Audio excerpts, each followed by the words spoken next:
নমস্কার, জি 24 ঘন্টায় আপনাদের সকলকে স্বাগত জানাই। আপনাদের সঙ্গে আমি রেশমি এবং আমার সঙ্গে রয়েছে সম্প্রীতি।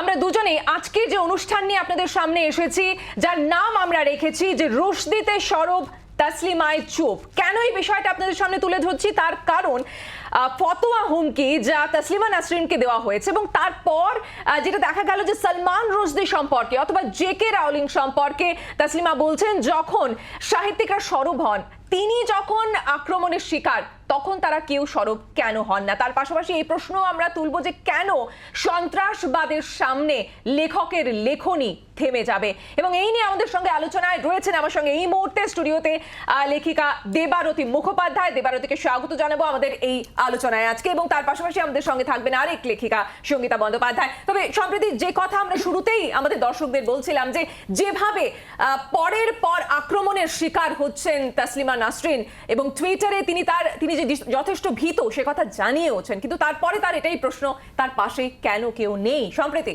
একেবারেই সেদিকেই আমরা নজর রাখবো। তাসলিমা নাসরিন তার বক্তব্য হচ্ছে বিদেশি লেখকদের হুমকি যদি দেয়া হয় তাহলে মুখ খোলেন বাঙালি লেখক লেখিকারা, কিন্তু তার পাশে কেউ দাঁড়াননি। জি 24 ঘন্টা এক্সক্লুসিভ প্রতিক্রিয়ায় বিস্ফোরক তাসলিমা নাসরিন। পশ্চিমবঙ্গ থেকে জোর করে বের করে দেয়া হয় তাকে, এমনই মন্তব্য দ্বিখণ্ডিতর লেখিকা।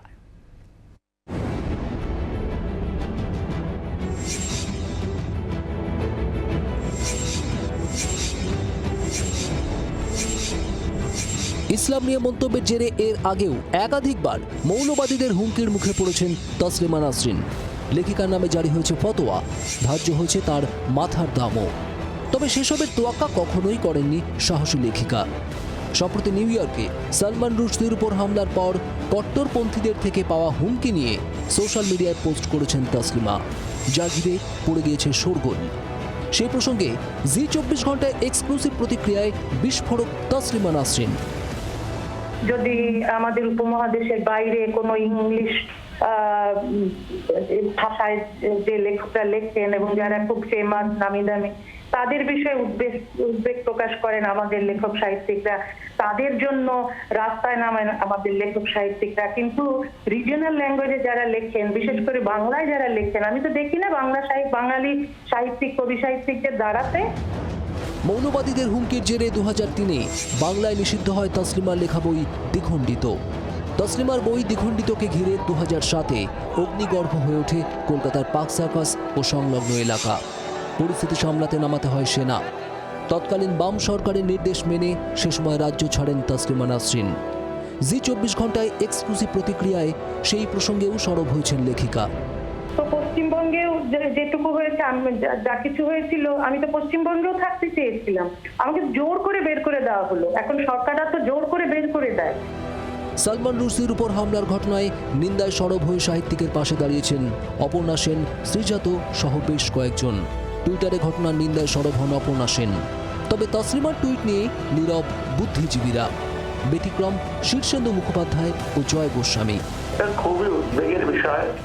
তাসলিমা আমার বিশেষ স্নেহের পাত্রী। ধর্ম সম্পর্কে মতামতের জন্য অনেকদিন ধরেই সে উগ্রবাদীতে টার্গেট হয়ে আছে।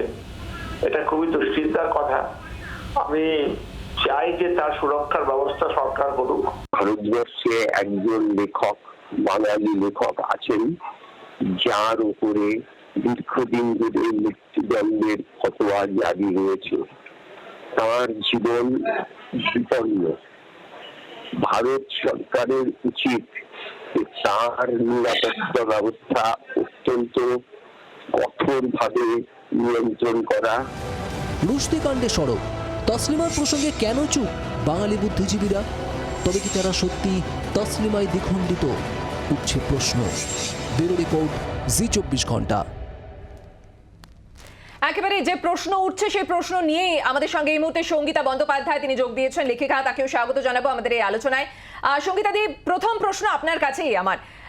যে কথা বলছেন তাসলিমা নাসরিন, আপনারও কি সেটা মনে হচ্ছে? এবং আমি আরেকটা বিষয় জানাই যে এই প্রসঙ্গে অর্থাৎ সত্যি তাসলিমা নাসরিনের পাশে কেউ রয়েছেন কিনা এই প্রসঙ্গে জি24 ঘন্টার পক্ষ থেকে আমরা অনেকের সঙ্গে যোগাযোগ করার চেষ্টা করেছিলাম, এবং সব থেকে মজার ব্যাপারটা হচ্ছে এটা অন্তত পক্ষে বেশিরভাগ, মানে আমরা যদি 100%-এর মধ্যে প্রায় 98% মানুষ কিন্তু কথা বলতে চাননি, তারা প্রতিক্রিয়া দিতে চাননি। তাই আমার সরাসরি প্রশ্ন আপনার কাছে সঙ্গীতা দি, তাহলে কি এটাই সত্যি যেটা তাসলিমা দি বলছেন যে আসলে এই সাহিত্যিক সমাজ বা বিদ্বজ্জন সমাজও দ্বিখণ্ডিত, তারা কি পাশে দাঁড়াতে ভয় পাচ্ছেন? সঙ্গীতা দি।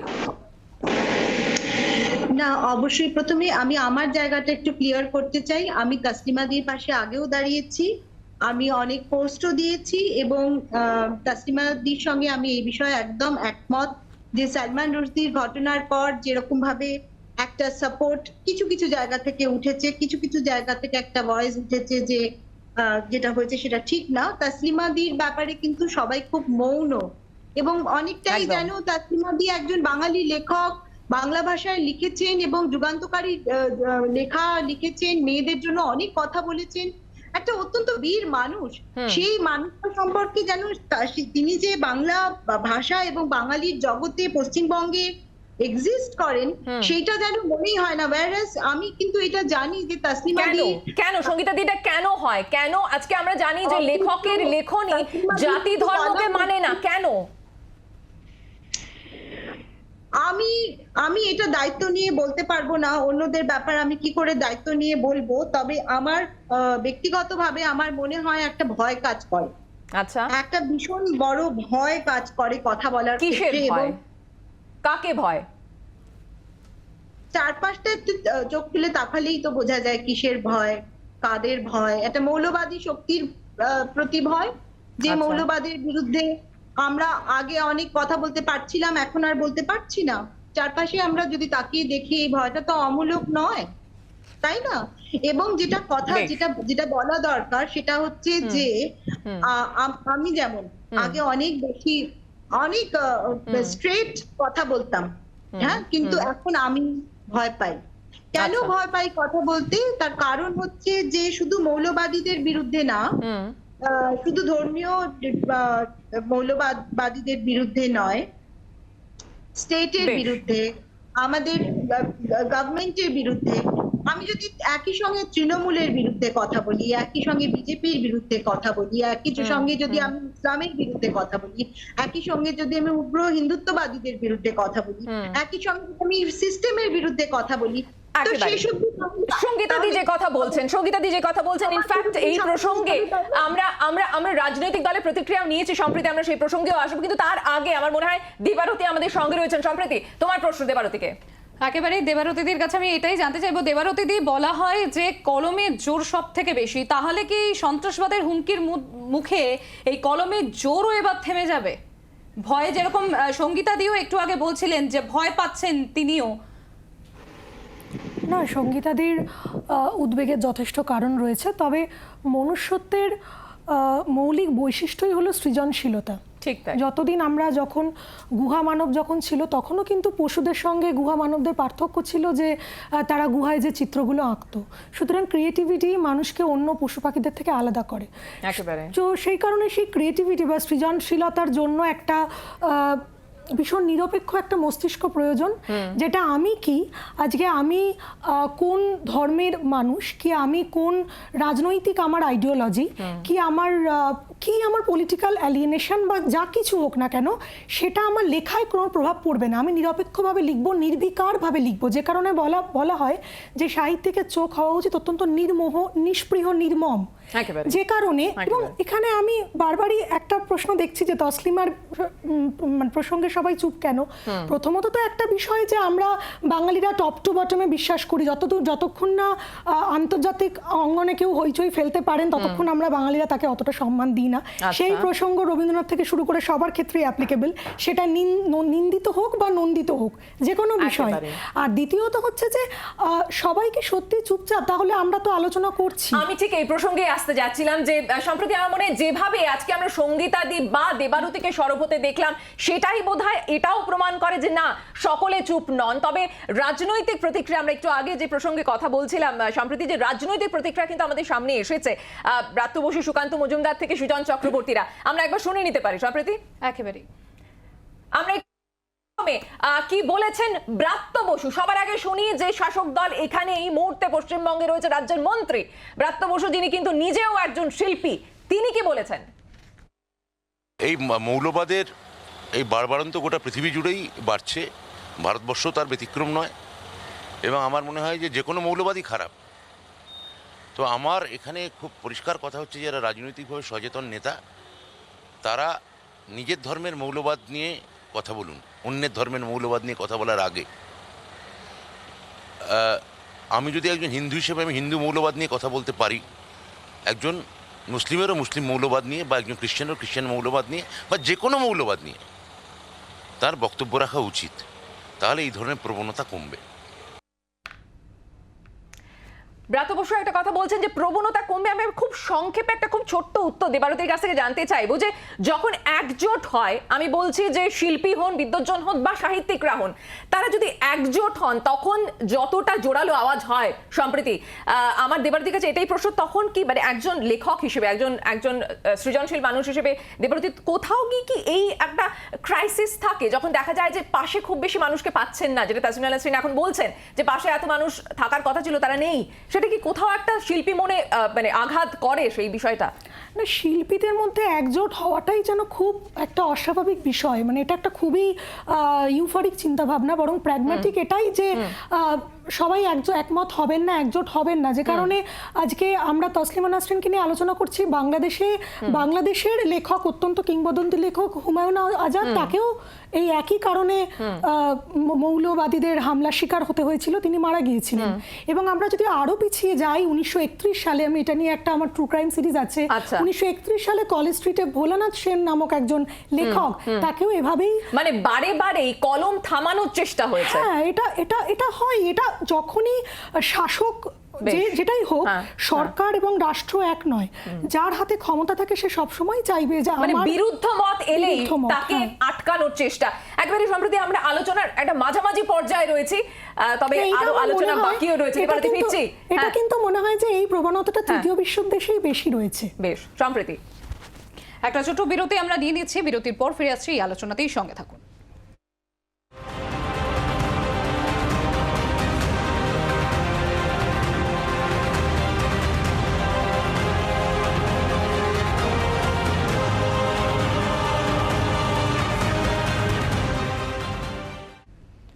বিরতিতে যাওয়ার আগে আমরা শুনেছিলাম শিক্ষামন্ত্রী ব্রাত্য বসু, তিনি কি বলেছিলেন। তৃণমূল কংগ্রেসের তরফ থেকে ব্রাত্য বসুর বক্তব্য আমরা শুনেছিলাম। এবার আমরা শুনে নেব বিজেপির রাজ্য সভাপতি সুকান্ত মজুমদার তিনি কি বলছেন, এবং এর পাশাপাশি বাম নেতা সুজন চক্রবর্তী তিনি কি বলছেন।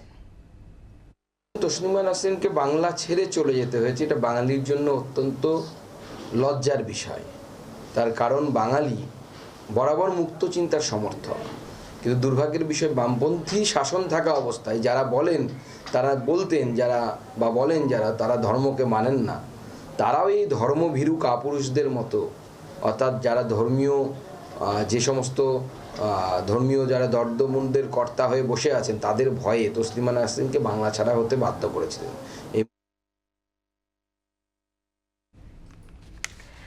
আমরা শুনলাম যে সুকান্ত মজুমদার তিনি যে কথা বলছেন, এবং কোথাও গিয়ে যে রাজনৈতিক মন্তব্য সেটাই যেন সামনে আসছে। আমরা সুজন চক্রবর্তী তার কথাটাও শুনে নি, তারপর আবার দেবারতীর কাছে আসছি, শুনে নেব। মৌলবাদী শক্তি তারা মাথা চাড়া দেওয়ার চেষ্টা করছে, এটা আমরা বহুদিন ধরেই দেখতে পাচ্ছি। সম্প্রতি সালমান রুশদিকে যেভাবে ছুরিকাহত করা হয়েছে, খুব বিপজ্জনক। তসলিমা নাসরিন তারপর থেকে সংশয় প্রকাশ করছেন যে এবার কি আমার পালা নাকি, এবং দেখা যাচ্ছে এখন কেউ কেউ হুমকি দিচ্ছেন। আমাদের মনে থাকবে এই শক্তিকে প্রশ্রয় দিচ্ছেন যে রাজনৈতিক শক্তিরা, তারা সতর্ক হয়ে যান। দিল্লিওয়ালা অথবা রাজ্যওয়ালা তারা এই সন্ত্রাসবাদী শক্তিকে বা এই মৌলবাদী শক্তিকে তারা প্রশ্রয় দিচ্ছেন। অর্থাৎ এই তসলিমা নাসরিন বিষয়টিকে নিয়ে রাজনৈতিক মহলে যে প্রতিক্রিয়া বা ডামাডোল সেটাও কিন্তু সামনে আসছে। আমি দেবারতির কাছে সরাসরি প্রশ্ন নিয়ে চলে যাব যে কোথাও গিয়ে এর আগেও আমরা দেখেছিলাম দেবারতি যে 2007-এর ঘটনা তসলিমা নাসরিনের কথা আসলেই সে কথা আমাদের মনে পড়ে যায়, যে সময় ধুন্ধুমার হয়েছিল, গোটা কলকাতায় কারফিউ জারি হয়েছিল ইত্যাদি অনেক কিছু। আমি জানি যে লেখকরা অত্যন্ত মানে স্পর্শকাতর মানুষ হন, তাদের একটা নিজস্ব জগৎ থাকে, কিন্তু তা সত্ত্বেও ভোট ব্যাংকের রাজনীতি বা এই ধরনের জিনিসগুলো যখন জড়িয়ে পড়ে একজন লেখকের লেখনীর মধ্যে, তখন সেটা কতটা কষ্টদায়ক হয় লেখকের কাছে? দেবারতি। না, আমি এই প্রশ্নটাকে একটু অন্য দৃষ্টিকোণ থেকে উত্তর দিতে চাইবো। সেটা হচ্ছে যে সাহিত্যিক বা যে কোনো সৃষ্টিশীল কাজের সঙ্গে যারা জড়িয়ে থাকেন তারা কিন্তু শুধুই যে একটা ম্যানুফ্যাকচারার তা কিন্তু নন, তারা কিন্তু একটা যেরকম একটা আমরা যদি হিন্দু মাইথোলজিক্যাল বলি যে বিশ্বকর্মা আর ব্রহ্মার মধ্যে যে পার্থক্য, যে ম্যানুফ্যাকচারার আর ক্রিয়েটারের মধ্যে ডিফারেন্স রয়েছে, তো সে কারণে একজন লেখকের কিন্তু কিছু দায়বদ্ধতাও থাকে। সুতরাং যে আমি এমন কিছু, আমি এখানে তসলিমাকে কোনোভাবে আনছি না, তসলিমা নাসরিন যেভাবে মেয়েদের অধিকারের পক্ষে লিখেছেন তখনকার দিনে একটা সময়ের থেকে অনেক এগিয়ে তিনি লিখেছেন, যেটা অনেকের ক্ষেত্রে ভেরি ডিফিকাল্ট টু ডাইজেস্ট, তারা পারেননি সেটাকে সেই সময় মেনে নিতে।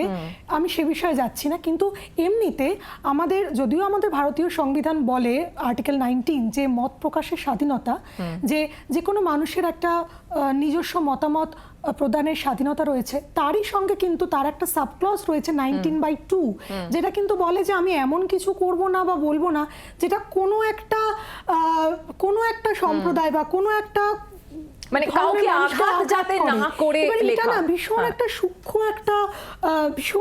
সরু তারের উপর দিয়ে হাঁটা, যে কারণে এটা পুরোপুরি নিজের উপর ডিপেন্ড করে যে আমি নিজের কাছে সৎ কিনা, আমি যেটা লিখছি whether I am creating a piece of art or I am creating propaganda। এটা একটা অত্যন্ত গুরুত্বপূর্ণ বিষয় দেবারতি তুমি তুলে ধরেছো। সম্প্রতি আমার মনে হয় এইটা একজন লেখকের কাছে অত্যন্ত গুরুত্বপূর্ণ একটা জায়গা, যেটা উনি বলছেন যে একটা সরু সুতোর উপর যেন থাকতে হয়। সম্প্রতি একেবারেই দেবারতি, এই জায়গা থেকে আরো একটা প্রশ্ন উঠে আসছে, তাহলে লেখক লেখিকারা যারা রয়েছেন এই মুহূর্তে, তাহলে কি তারা নিজেদের মধ্যে এখন দ্বিধাবিভক্ত? না, আমি যে বললাম, আমি নিজে যেটা মনে করি যে একজন লেখক হিসেবে আমার কিছু দায়বদ্ধতা থেকে যায় সমাজের প্রতি, যেহেতু আমাদের কাজ হচ্ছে সমাজের মানুষেরই বা সমাজের যে প্রকৃত দর্পণ সেটাকে তুলে ধরা। আমি এমন কিছু একপেশে বা একটা নিজের যেটা আইডিওলজি মনে হয় অন্য কারোর কথা শুনলাম না, নিজের একতরফা কিছু লিখে আমি একটা শ্রেণীর মানুষকে ইনফ্লুয়েন্স করতে পারি না, সেটা তাহলে প্রোপাগান্ডা হয়ে যায়। সুতরাং এটা একটা পুরোপুরি লেখকের নিজস্ব মূল্যবোধ যে আমার প্রোপাগান্ডা। একদম শেষে একটা খুব ছোট্ট প্রশ্ন থাকবে দেবারতির কাছে, এই ঘটনাগুলো দেখার পর নিজে কোনো বিতর্কিত কোনো কথা যেটা হয়তো সমাজ মেনে নেবে না, সেটা কি লিখবেন নাকি লিখবেন না? না, বিতর্কিত ভেবে তো আমরা লিখি না। আমি অতীতেও এমন অনেক কিছু লিখেছি যেটা সমাজের পছন্দ হয়নি, ভবিষ্যতেও নিশ্চয়ই লিখবো। একেবারেই তাই, লেখকের কলম ঠিক এইভাবেই সরব থাকুক, সেটাই কিন্তু আমরা সাধারণ মানুষ হিসেবে চাইবো। অনেক ধন্যবাদ দেবারতি এবং সঙ্গীতাদিকে ধন্যবাদ জানাবো আমাদের সঙ্গে আলোচনায় থাকার জন্য। অবশ্যই আগামী দিনে আমাদের নজর থাকবে যে তসলিমা নাসরিনের এই বিষয়টি নিয়ে সত্যি কি কোনো পদক্ষেপ হয়, সত্যি কি তার নিরাপত্তা বাড়ানো হয়, কেন্দ্র সরকার বা কি ভাবছে, সমস্ত আপডেট নিয়ে আপনাদের সামনে আমরা থাকবো। রয়েছে আরো অনেক খবর, আবারও হাজির হব আমি সম্প্রতি অন্যান্য খবর নিয়ে। চোখ রাখুন জি 24 ঘন্টায়।